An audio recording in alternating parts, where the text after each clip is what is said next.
va por las calles, escuchando, viviendo, conversando, abrazando tanto. Ella vive la vida pero está cansada del abuso de poder de los violentos.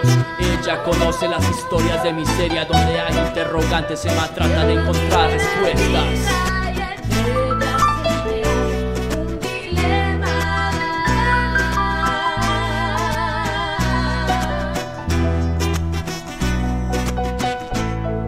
Respuestas para dilemas.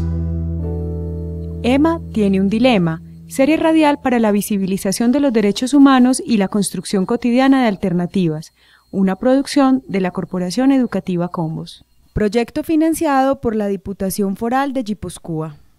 Hoy presentamos ¡Ey! Pongámonos de acuerdo. Vamos a andar para llegar a la vida.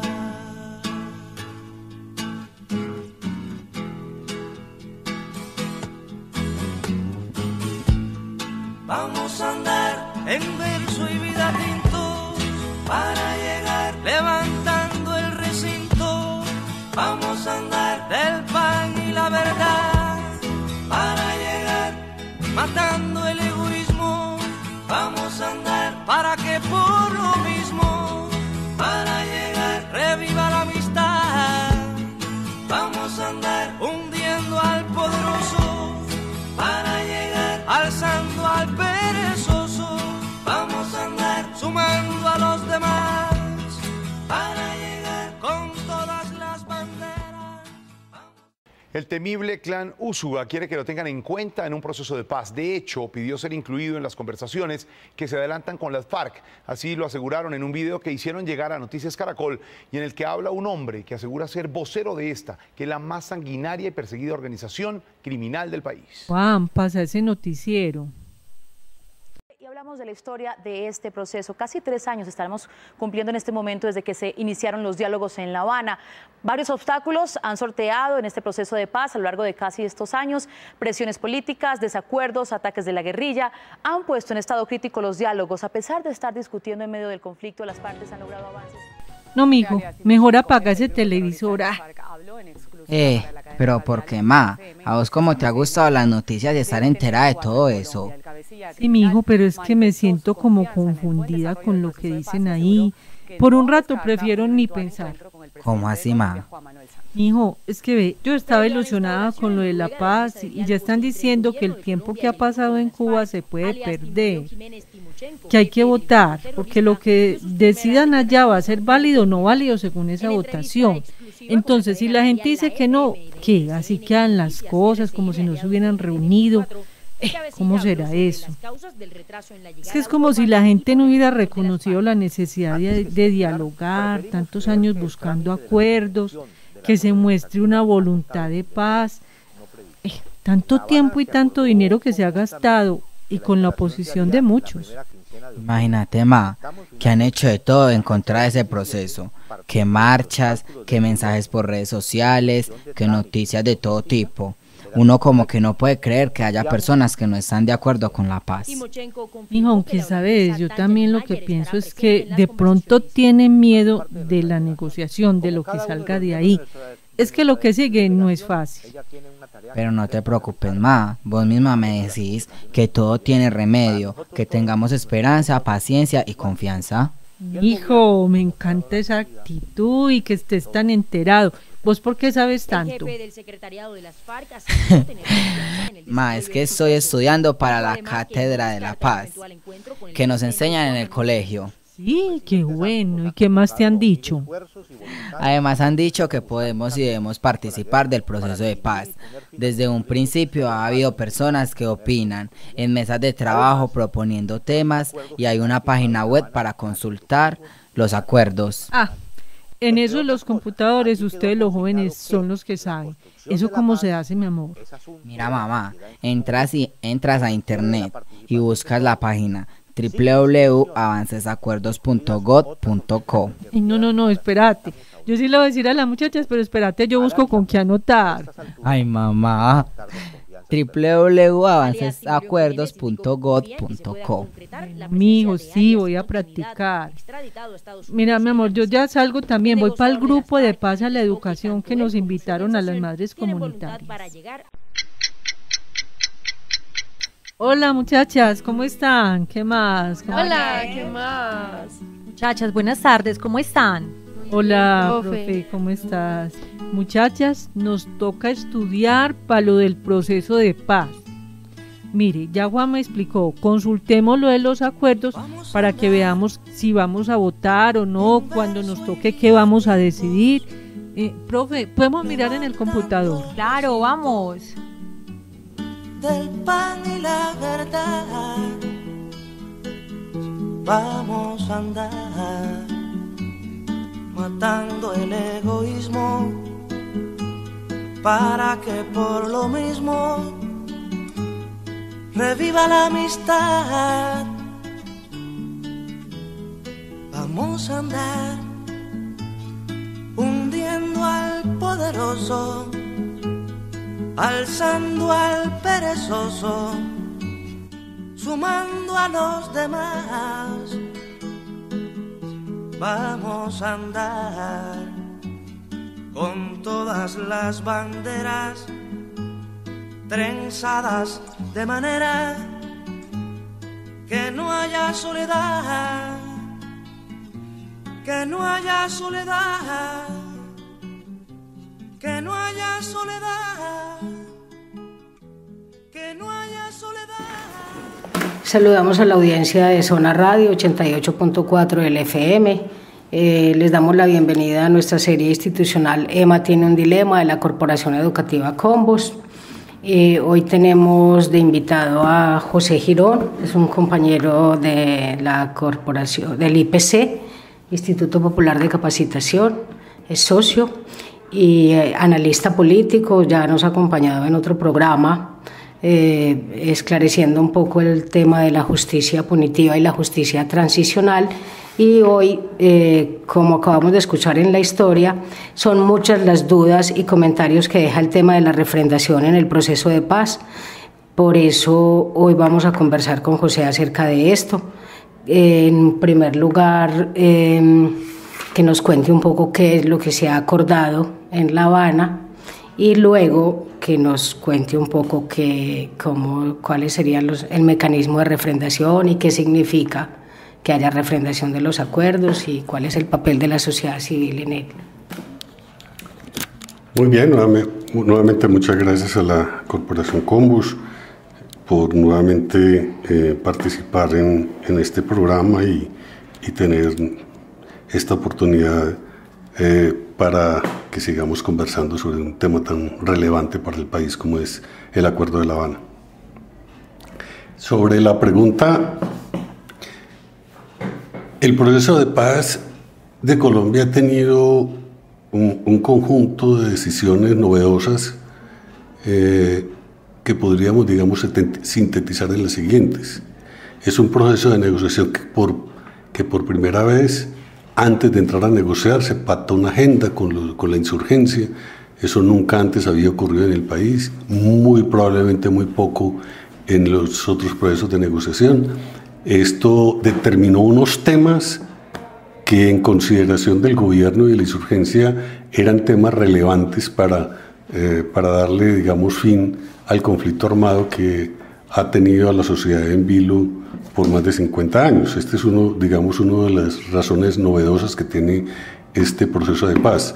La segunda situación novedosa radica, como lo señalamos en el programa anterior, en que las víctimas ocupan un lugar, digamos, central en todo el desarrollo temático de los distintos puntos de negociación, no solamente el tema de tierras, el tema de derechos políticos, el tema de narcotráfico y el tema, obviamente, por supuesto, de las víctimas. Todos ellos tienen como punto de referencia, digamos, el de que los derechos de las víctimas estén completamente garantizados en este proceso de negociación y el enfoque desde el cual se esté mirando cada uno de los acuerdos sea realmente el de digamos, reivindicar esos derechos de las víctimas. Ese es otro aspecto novedoso tampoco incorporado, digamos, desde antes en el proceso de negociación, en los procesos anteriores. En tercer lugar, yo creo que es muy importante, digamos, el tema, otro aspecto novedoso es haber incorporado el tema del narcotráfico.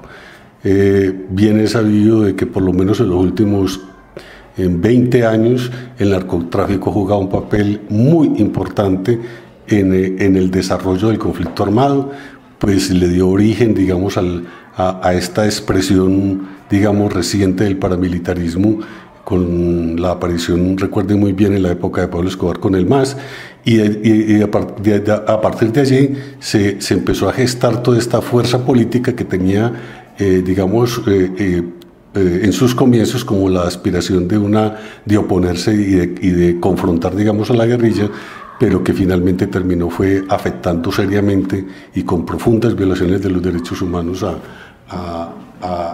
al campesinado colombiano y a las víctimas que aparecieron en estos últimos 25 años. Entonces, el incorporar el narcotráfico y el de establecer unos criterios nuevos con respecto a la política antidrogas establece una cosa novedosa muy importante para efectos, digamos, de darle sostenibilidad al proceso y de incidir en un elemento que es un activador profundamente de las organizaciones ilegales y la violencia. Y finalmente, pues este tema que nos ocupa, que es la refrendación.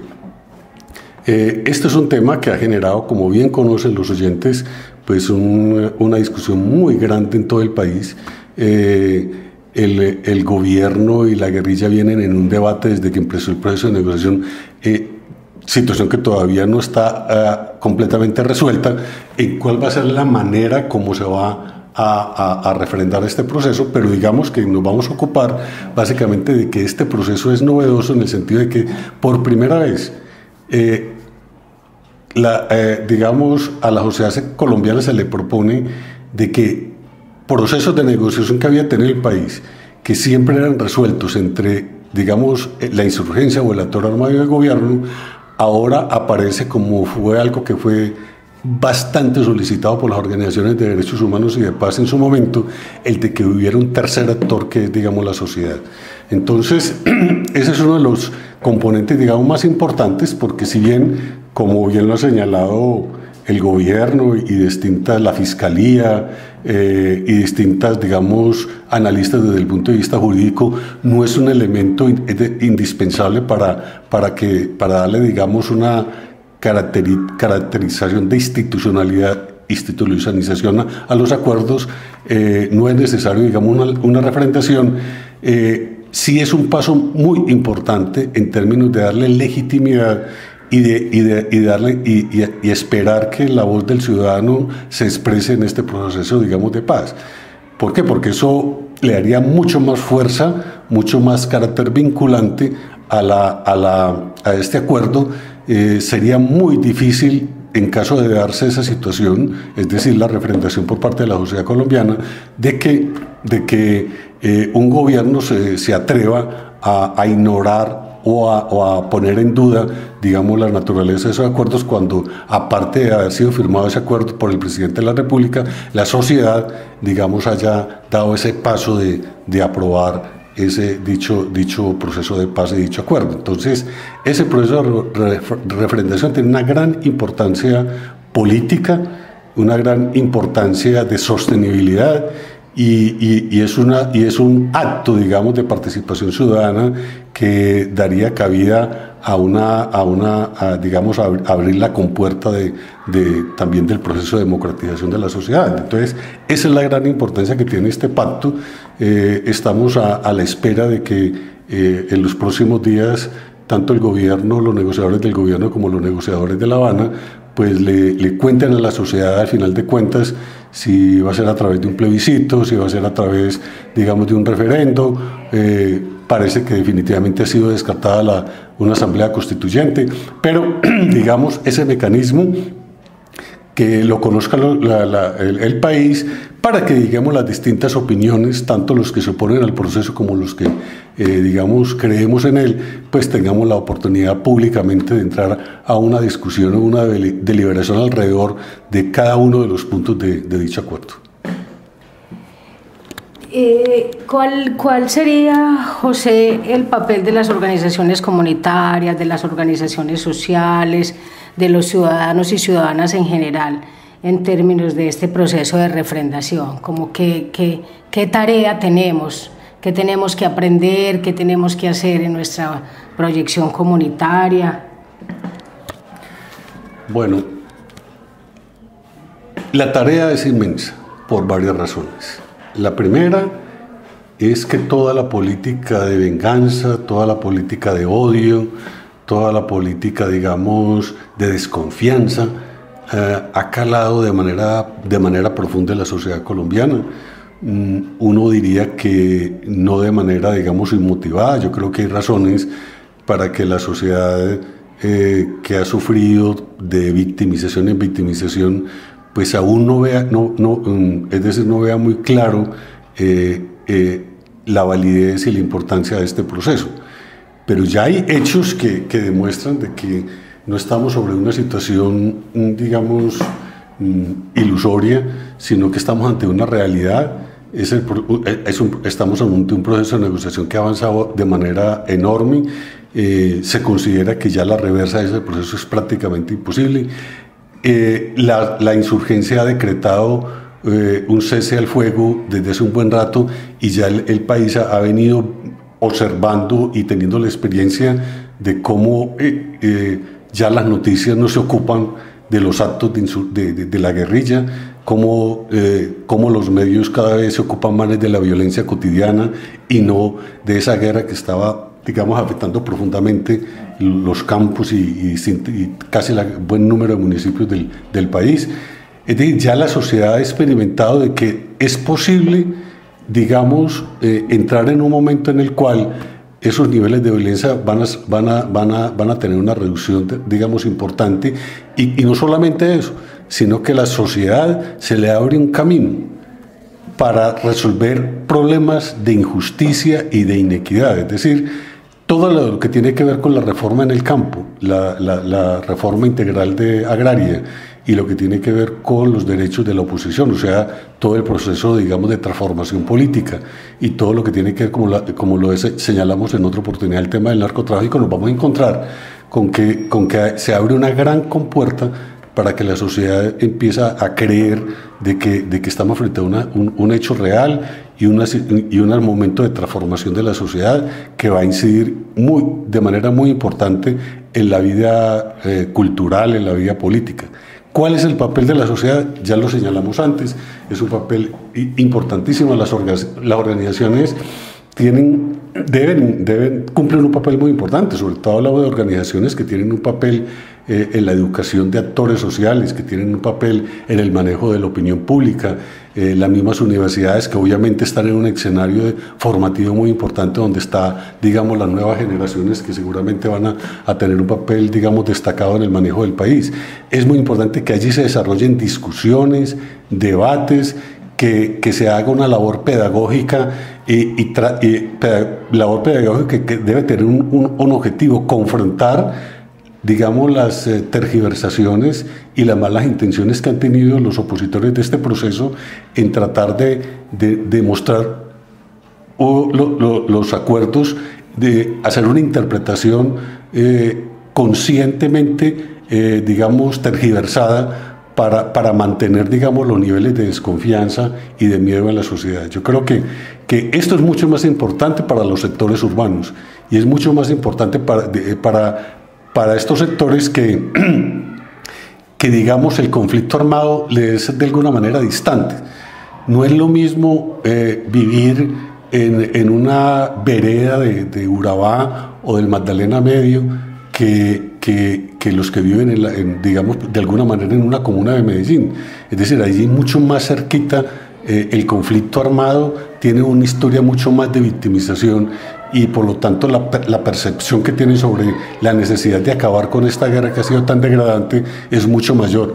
El ciudadano urbano, que al fin de cuentas esa es la paradoja, es el que le va a tocar, digamos, decidir sobre la refrendación de este proceso, permanece en un nivel de desconfianza, ha sido muy penetrado por esa política de la desconfianza, del miedo y de la sed de venganza, y yo creo que ahí es donde las organizaciones sociales tienen un papel, digamos, esclarecedor, formativo, crear experiencias, digamos, útiles y alentadoras para, digamos, las comunidades en las cuales se devele esto, y sobre todo un aspecto que es muy importante, la paz o la llegada de lo que se ha llamado esa famosa etapa de posconflicto no es una cosa que las reformas y las transformaciones van a caer como por obra y gracia del Espíritu Santo, como se dice popularmente, sino que eso tiene una gran implicación y una gran responsabilidad del ciudadano. Es decir,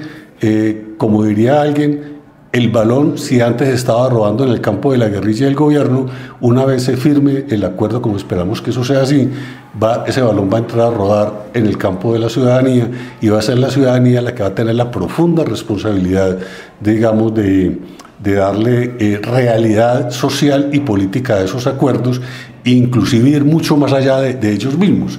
Entonces, ahí la responsabilidad y la tarea de las organizaciones sociales es inmensa, y las organizaciones comunitarias de hacer un trabajo persistente, cotidiano, de esclarecer, de hablar de esto. Esto no, en esta etapa no puede ser un tema, digamos, aleatorio o marginal. Debe ser un tema que ocupe casi la vida diaria, en donde se hable algo de este tema a aquellos sectores en los cuales se puede llegar o se puede tener algún nivel de influencia o de manejo de opinión. Sí, ese es nuestro compromiso también desde la Corporación Educativa Combo, generar opinión pública favorable a los acuerdos de La Habana. Es una obligación moral como organización, pues, que trabaja desde lo educativo, y animamos a toda la audiencia a que, como nos dice José, que es muy práctica esa recomendación, es que todos los días, en cualquier ámbito, con quienes estemos, con nuestra familia, con los vecinos, con las vecinas, con amigos y amigas, se ponga el tema. Eso fortalece también nuestra esperanza de vivir en una sociedad sin esas manifestaciones de la guerra, para aspirar y seguir soñando con un poco más de equidad y de vida pacifista. Muchas gracias, José, por acompañarnos nuevamente en este programa, y hasta una próxima oportunidad. Bueno, muchas gracias a ustedes, y esperamos tener nuevas condiciones para seguir hablando de este tema tan importante.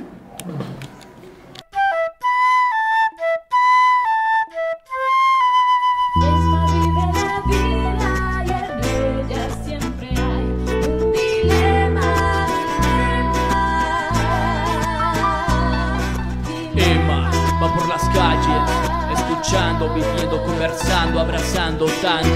Ella vive la vida pero está cansada del abuso de poder de los violentos. Ella conoce las historias de miseria donde hay interrogantes, se trata de encontrar respuestas.